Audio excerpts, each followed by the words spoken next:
Welcome, race fans. Night 2 of the USA Nationals, 33rd Annual USA Nationals 2020 version is in the books. We're fresh off, I guess for a lack of a better term, we'll call it the Wazota feature, and what a fantastic one. Hey, Bert, I mean, I can't believe it. Yeah, it was definitely probably, the most exciting race of the night. It was fun to watch the top three cars, Jesse Glenz, James Giassi, and Tyler McDonald. Yeah, from the Watertown. Dakotas. Yeah. And watching Jesse Glenz is fun to watch. I think I picked Jesse Glenz in our show on I Monday. think you might have, yeah. And but I thought this was Giassi's race, with 2 laps to go, and Glenz just stomped on it and rode the cushion and won by inches over Giassi. And I don't think Giassi had a clue he was there. I mean, Glenn just threw her in corners 3 and 4 on the top, and they basically met at the flag stand and won by a small fender. Yeah, very impressive. That Tyler McDonald, I think that might be that Brian McDonald's son, number 52, who's also here. I don't think he's ever raced here before. He led the majority of laps. He did start on the pole, but he was checked out.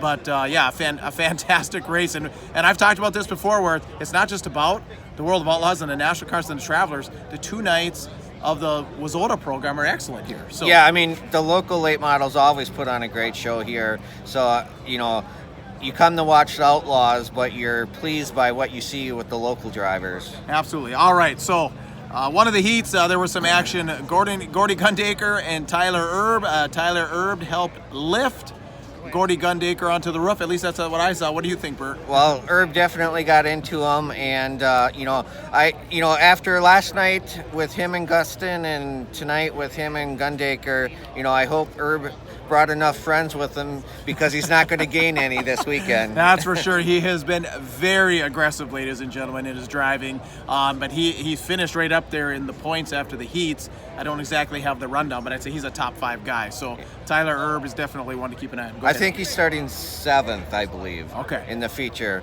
And I just want to mention, last night we talked about the interview with the 13-year-old. They're interviewing drivers like when they're still on the track if they're involved in an accident, and they asked Gundaker what happened, and he said he didn't know. He said who hit me? Who hit me?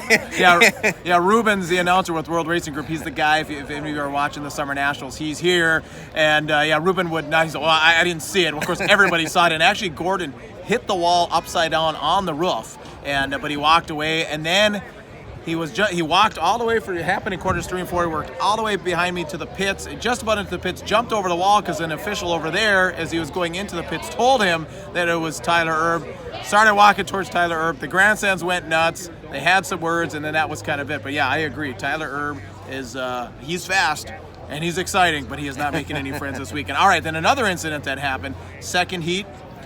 Mars Bronson. Mars is basically checked out the entire race. Bronson kind of tracks him down on the top. It's Killer Kyle Bronson. I call him Killer for a reason. Why don't you let the fans know what happened from there on the last lap? Well, I mean, Jimmy was riding the cushion the entire race, and you don't see that too often. So, the fast way around the track at that time was the high side, and Bronson kept gaining though, as the laps wound down. And in corner 4 in the last lap, Bronson slid up and pinched Mars, and they crossed the finish line. They were pretty much side by side. Yeah, and I think together. I think they were right. rubbing. Yeah.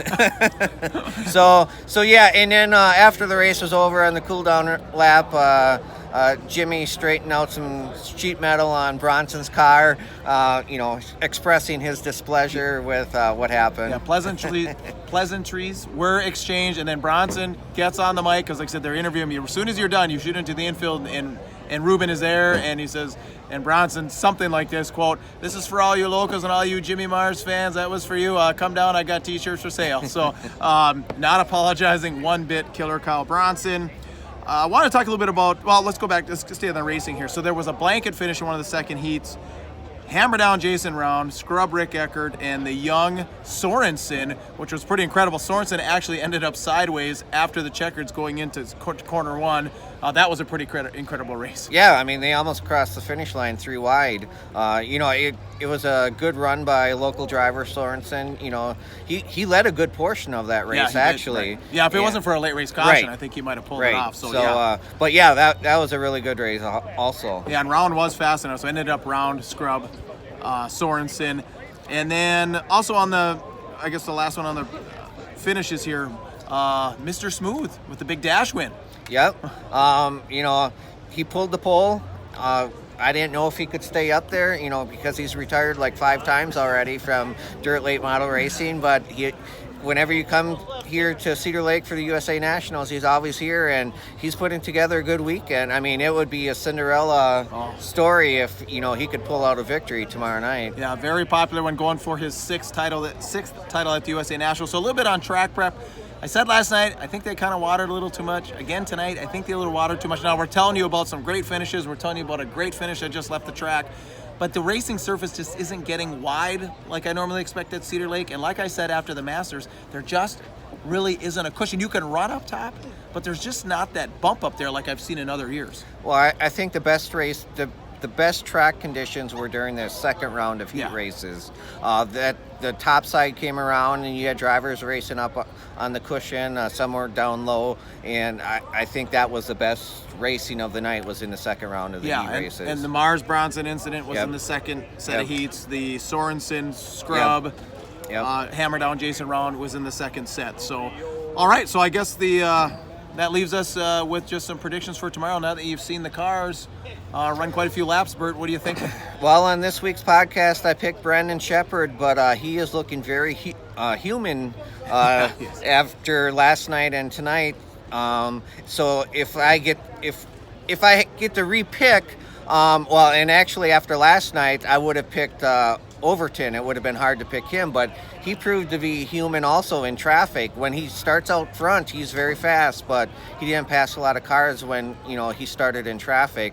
But the Osho was able to pass cars when he started in the back, and he won from the front. So if I had to pick again, I would go with the Newport Nightmare, Jimmy Owens. Yeah, and you kind of mentioned two guys there. I'll mention two guys. The Squirrel, I thought was very impressive again tonight. He tracked down Owens in that heat. He couldn't make the pass.